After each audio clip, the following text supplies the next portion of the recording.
Happy Friday. Good afternoon. Okay, the State Department is releasing its annual Country Reports on Terrorism, which describes the global counterterrorism landscape in 2017 and fulfills a congressional mandate. The report allows us to highlight significant terrorist trends and to take stock of how effective U.S. and international efforts were in countering these threats. It also helps us make more informed judgments and plans about our policies, priorities, and where to place resources. And now I'd like to introduce my friend, Ambassador Nathan Sales, who was sworn in as Coordinator of Counterterrorism in August 2017. Before joining the State Department, Ambassador Sales was a law professor at Syracuse University College of Law. He was also the Deputy Assistant Secretary for Policy at the Department of Homeland Security. He led DHS's efforts to draft and implement legislation that strengthened the security features of and expanded the visa waiver program. Ambassador Sales also served at the Office of Legal Policy and at the Department of Justice, where he worked on counterterrorism policy and judicial confirmations. At DOJ, he received the Attorney General's Award for Exceptional Service, the Justice Department's highest honor. Go ahead. We'll take questions afterwards. Thanks, Morgan, for the introduction, and thanks to all of you for being here today. The Country Reports on Terrorism offers the most detailed look that the federal government offers on the global terrorist landscape. Today I'm going to highlight three key trends that we saw in the 2018 report. First, in 2018, the United States and our coalition partners nearly completed the destruction of the so-called ISIS caliphate, while increasing pressure on the terror group's global networks. Second, the Islamic Republic of Iran remained the world's worst state sponsor of terrorism, and the administration continued to subject the regime to unrelenting diplomatic and economic pressure. Third, the world saw a rise in racially or ethnically motivated terrorism, a disturbing trend that the administration highlighted in our 2018 National Counterterrorism Strategy. In addition to these three broad trends, I'll also highlight some important steps the United States and our partners took in 2018 to counter terrorist threats. Before getting into the report itself, however, I'd like to give you some overall numbers. In 2018, most terrorist incidents around the world were concentrated in three regions: the Middle East, South Asia, and Sub-Saharan Africa. These three regions experienced about 85% of all terrorist incidents. The 10 countries with the greatest number of terrorist incidents in 2018 contributed 75% of the overall number. And as for those three broad trends, first, the United States and our partners made major strides to defeat and degrade ISIS. In 2017 and 2018, we liberated 110,000 square kilometers of territory in Syria and Iraq and freed roughly 7.7 million men, women, and children from ISIS's brutal rule. Those successes laid the groundwork for continued action in 2019, including the total destruction of the physical caliphate and last week's raid that resulted in the death of Abu Bakr al-Baghdadi. As the false caliphate collapsed, we saw ISIS's toxic ideology continue to spread around the globe in 2018. ISIS recognized new regional affiliates in Somalia and in East Asia. Foreign terrorist fighters headed home or traveled to third countries to join ISIS branches there. And homegrown terrorists, people who've never set foot in Syria or Iraq, also carried out attacks. We saw ISIS directed or inspired attacks outside the core in places like Paris, Quetta, and Berlin, among others. Many of these attacks targeted soft targets in public spaces like hotels, tourist resorts, and cultural sites. Having destroyed the so-called caliphate, we're now taking the fight to ISIS branches around the world. In 2018, the State Department sanctioned 8 ISIS affiliates, including in Southeast Asia, West Africa, and North Africa. Second, in 2018, the Islamic Republic of Iran retained its standing as the world's worst state sponsor of terrorism, as it has every year since 1984. The regime, often through its Islamic Revolutionary Guard Corps, or IRGC, has spent nearly $1 billion a year to support terrorist groups that serve as its proxies and promote its malign influence around the region. Groups like Hezbollah and Hamas and Palestinian Islamic Jihad. But the Iranian threat is not confined to the Middle East. It's truly global. In 2018, that threat reached Europe in a big way. In January, Germany investigated 10 suspected IRGC Quds Force operatives. In the summer, authorities in Belgium, France, and Germany thwarted an Iranian plot to bomb a political rally near Paris. In October, an Iranian operative was arrested for planning an assassination in Denmark. And in December, Albania expelled 2 Iranian officials for plotting terrorist attacks there. Countering Iran-backed terrorism is and has been a top priority for this administration. That's why in December of 2018, we hosted the first ever Western Hemisphere counterterrorism ministerial to focus on threats close to home, particularly the threats posed by Hezbollah, Iran's terrorist proxy. In addition, to give a sneak preview of one of the highlights we'll see in next year's report, in April of this year, the State Department designated Iran's IRGC as a foreign terrorist organization. This was the first time we've ever so designated a state actor. Third, in 2018, we saw an alarming rise in racially or ethnically motivated terrorism, including here in the United States with the Pittsburgh synagogue shooting. Similar to Islamist terrorism, this breed of terrorism is inspired by a hateful, supremacist, and intolerant ideology. Make no mistake, we will confront all forms of terrorism, no matter what ideology inspires it. In 2018, the administration's national counterterrorism strategy specifically highlighted racially and ethnically motivated terrorism as a top national security priority. This was the first such strategy to ever address this threat. In addition, here at the State Department, we are combating this threat with our Countering Violent Extremism, or CVE, authorities. We're using the Strong Cities Network to address radicalization and recruitment. In addition, we're working with tech companies to counter racially or ethnically motivated extremism by developing positive narratives and building resilience to hateful messages. Let me move on to describe some of the key lines of effort we've pursued to protect our homeland and to protect our interest from these threats. We made major strides to defeat and degrade terrorist groups in 2018, and I'd like to draw your attention to 3 particular lines of effort: securing our borders and defeating terrorist travel; second, using sanctions to cut off money; and third, the disposition of captured foreign terrorist fighters, or FTFs.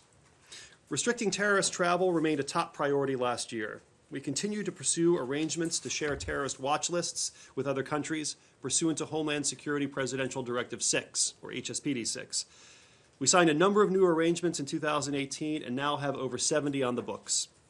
In addition, our border security platform, known as PISES, that stands for Personal Identification Secure Comparison and Evaluation System, grew to include 227 ports of entry in 23 countries.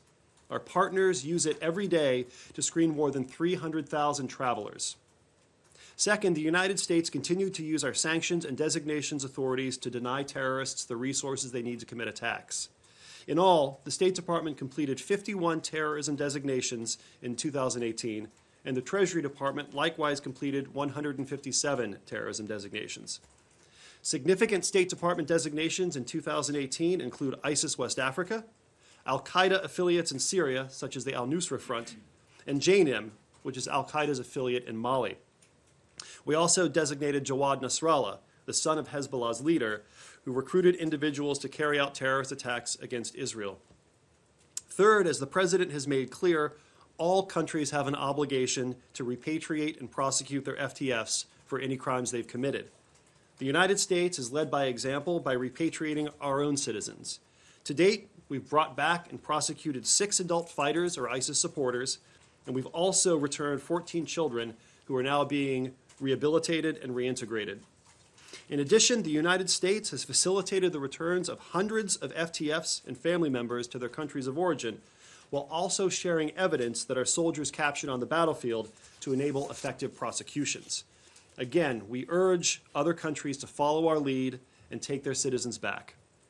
That about wraps up the key points in the report, and I'd be now happy to answer any questions you may have.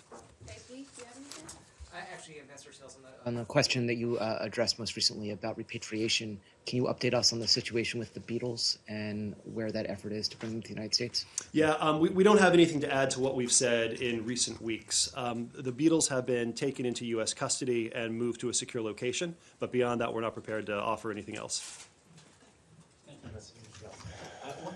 What do you know, does the U.S. know, and what can you tell us about ISIS' new chief and your efforts to hunt him, capture him, kill him, as you did with Baghdadi? Well, ISIS remains a top national security priority. We're aware of the fact that it has selected a new leader. We will continue to subject that organization to unrelenting counterterrorism pressure using all the tools of national power, to include military, intelligence, law enforcement, border security, and financial. We will dismantle the group regardless of who its leadership cadre is. What do you know about him? Yeah, just what do you know about himself, the man who was designated as the new chief? We know that he's going to be facing a sustained and systematic amount of pressure from us and our partners. Thank you very much for doing this. President Trump wants to bring all troops home, and you're saying in your report that ISIS has evolved. With less troops on the ground means less visibility on the ground and fewer eyes on the ground. How are you going to keep this extreme pressure on the group? Right. So the president has made clear that he intends to leave a residual U.S. force presence in Syria in order to deny ISIS access to the resources that in the past it has used to fund and fuel terrorism around the world. We continue to work with our partners in the region and around the world to bring pressure to bear on ISIS, not just military pressure in Syria and Iraq, but financial and law enforcement and other forms of pressure around the world, and we're going to keep that up. Hi. Hello. Hi. So on April 8th, 2019, as you said, State Department designated RGC as an FTO. Can you give us any update on how much progress you achieved in that regard, especially with what's happening in Iraq and Lebanon with the RGC's activities there? Well, we know that Iran's terrorist apparatus has suffered major financial setbacks as a result of the sanctions that we have brought to bear, the historic sanctions that this administration has brought to bear on Iran and its terrorist proxies. And you don't have to take my word for it. Look no further than Nasrallah, the head of Hezbollah, who has publicly appealed for donations. We don't have any particular updates to share on the financial health of the IRGC or Hezbollah or any other Iranian terrorist element, but it's not good for them. I mean, sorry. Yeah, no one's so much better than guys. I should use that excuse. It's all right. One of the points that you just mentioned is the destruction of the caliphate, which is depriving ISIS from the geographical location, and also with the killing of Baghdadi. So where do you see the next threat coming from ISIS? Is it individuals who are able to attack, or is it them rejoining groups like Al-Qaeda or Tahrir al-Sham in Syria in particular, since we know that they offered Baghdadi some kind of protection? Well, I think we have to be mindful of and work to counter all of the different threats, whether we're talking about ISIS fighters who remain in Syria and Iraq, formally recognized ISIS affiliates around the world. I mentioned one in Somalia. I mentioned one in East Asia that were recognized in 2018. And we also have to be mindful of individual lone wolves who decide to commit an attack in the name of ISIS without any formal tasking or direction. As the nature of the threat metastasizes and evolves to encompass all of these different elements, we have to deploy the full spectrum of national tools. We have to combat their finances. We have to combat their ability to cross borders. We have to use our law enforcement capabilities to prosecute them for crimes they've committed. We have to bolster crisis response capabilities so that teams can intervene in real time to suppress attacks that might be happening. So I think we're going to be looking at a full spectrum of tools to combat this very diverse and dynamic threat. Thank you. In the section under Israel, West Bank, and Gaza, you list all the incidents committed by Palestinians, but there is no mention whatsoever of literally hundreds of attacks by settlers, including torching, using small arms fire, ramming with cars, killing people, old people and so on, and hundreds of acres that were torched and destroyed, and farms and so on. Why is that? I'm going to have to quibble with your premise because the report does mention settler violence committed by Israelis. Not in so many details Excuse as me, we have. I'll finish the answer to the okay. question you asked. The report does include references to acts of violence committed by Israeli settlers. We have been clear in this administration that the government of Israel, the people of Israel, are entitled to live a life of security and stability. Israel is surrounded on all fronts by terrorist groups that reject its right to exist. And we will continue to call out those organizations for the acts of violence that they commit and threaten to commit against innocent Israeli civilians, while at the same time, as the report does, calling out acts of violence by Israelis against Palestinian civilians. Clara? Hi, yeah, thank you. I'm interested in your conclusions about the rise in ethnically or racially motivated terrorism. I'm wondering if this is a new focus for the State Department, if you're looking at domestic groups as well, and if any neo-Nazi or white nationalist groups have been identified as terror organizations in your report. So our authority at the State Department begins at the water's edge. So when it comes to combating domestic terrorist threats, we'll defer to the FBI and the Department of Homeland Security, which have the lead on confronting those threats here at home. Our role is mobilizing international partners to confront the international dimensions of this threat. We know that white supremacist and other racially motivated terrorist organizations or networks communicate across international borders. We know that they are, in a sense, learning from their jihadist predecessors in terms of their ability to raise money and move money, in terms of their ability to radicalize and recruit. And so the State Department has been trying to mobilize international partners who see this threat the same way we do to take decisive action against these networks. Jennifer? Hi, thanks for doing this. Have you seen any indication that ISIS is planning any retaliatory attacks in response to Baghdadi's death? And can you update us on the status of the escaped ISIS fighters? Well, I'm not going to comment on intelligence matters, but we're aware of the reports that ISIS seeks vengeance for the death of Baghdadi. We have to be prepared for any eventuality. We're constantly on the lookout for ISIS plots to hit us or to hit our interests abroad.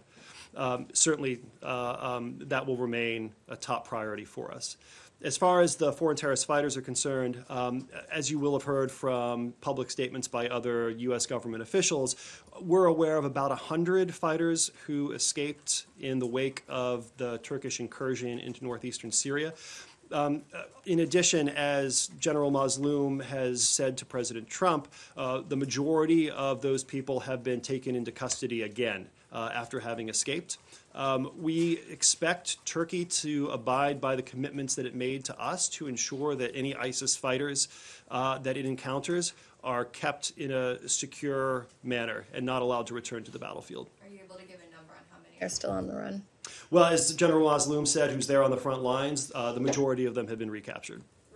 Thanks, Morgan. Mr. Ambassador, you have some notable dates upcoming in the next week or so. It's the 40th anniversary of the beginning of the Iran hostage crisis, a year since the restoration of JCPOA sanctions, and these quarterly increased violations of the JCPOA from Iran. Do you guys see any more potential for increased Iran-sponsored activity over that time frame, the next week or so? We are always on the lookout for Iran-backed terrorism. We know that Iran uses terrorism as a basic tool of tradecraft. It's their go-to capability that they use to spread their malign influence around the world. I'm not going to comment on intelligence matters, but we are always aware of the threat that Iran poses to us and our interests, and that's why we're taking decisive action to counter it. Questions. One is on the family members. You mentioned the family members of ISIS. I think you said about 14 children. Could you talk a little bit more about who they've been brought into the United States? Can you just give a little more detail about who they are? And then the second is on Turkey. Do you feel that they have been a sufficiently reliable partner in in controlling that border? You know, in the past, there have been a lot of concerns that ISIS fighters were allowed essentially to move freely across the Turkish border. Has that changed? Have you found them to be a more committed partner in that fight? So I'm not going to get into the details of these kids. I mean, we're talking about minors, and for privacy reasons, I just don't want to parade their stories in front of the cameras. As far as Turkey is concerned, Turkey is a key member of the Defeat ISIS coalition. We have worked very closely with them to ensure that the border between Syria and Turkey is as secure as it can be. We don't want other fighters flooding into Syria to provide a shot in the arm to an ISIS that's seeking to reconstitute itself. And we also want to make sure that ISIS fighters who may remain at large in Syria are not able to get out and menace other parts of the world, particularly Europe. One follow-up on Turkey and then another question. Ambassador Jeffrey last week testified that some of the Turkish-sponsored organizations or opposition groups in Syria are extremist organizations, that they're dangerous. Do you have any concern about that? Because it's not really mentioned in the section on Turkey, their support for these groups. Yeah, we are concerned about some of those groups that don't have the same force discipline that the Turkish military does. I don't have anything beyond what Ambassador Jeffrey said last week other than to reaffirm our call on Turkey to ensure that it complies and that its organizations with which it's working complies with all the assurances made in the agreements with the United States. Just the second question then. Sudan is still on the state sponsor of terrorism list, but the section on Sudan makes mention only of individuals' actions and actually offers some praise for the state and its efforts to counter extremism. Why is Sudan still on the list, in particular because this new Sudanese government is pushing you guys to have them removed? Well, Sudan's been on the list for many years, many decades. The reason is because in the past, the government of Sudan has consistently provided acts of support for international terrorism. Sudan, or any government that is on the list, will remain on the list until that government meets the statutory conditions for removal. Congress has been very clear about what criteria must be met in order to make progress, and we apply those standards across the board regardless of which country we're dealing with. Do you think that this new government has made progress in that front? We don't have anything to announce right now. The report says that there's been a doubling of attacks in the Sahel in 2018. I was wondering what link you see between the rise of terrorist groups there and the collapse of the caliphate and uncontrolled spaces in Syria. What kind of connection? Well, I think terrorist fighters are always looking for the next battleground, and I think we're concerned about the possibility that jihadis who've been defeated in Syria might relocate elsewhere, whether you're talking about reinforcing ISIS Khorasan in Afghanistan or moving into the Sahel. The trend line in the Sahel is discouraging, to say the least, which is why the State Department and other international partners, such as France, have been trying to boost the capability of countries like Mali and Burkina and Niger, helping them with their borders, helping them with their crisis response capabilities to intervene when an attack is unfolding, helping them develop a capability to prosecute terrorists for the crimes they've committed in a way that complies with the rule of law.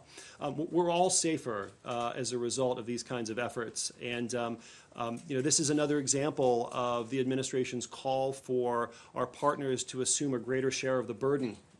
We're not doing this alone. We're standing alongside European partners like France and Germany, who likewise have a keen interest in bringing stability and security to that part of Africa. Go ahead.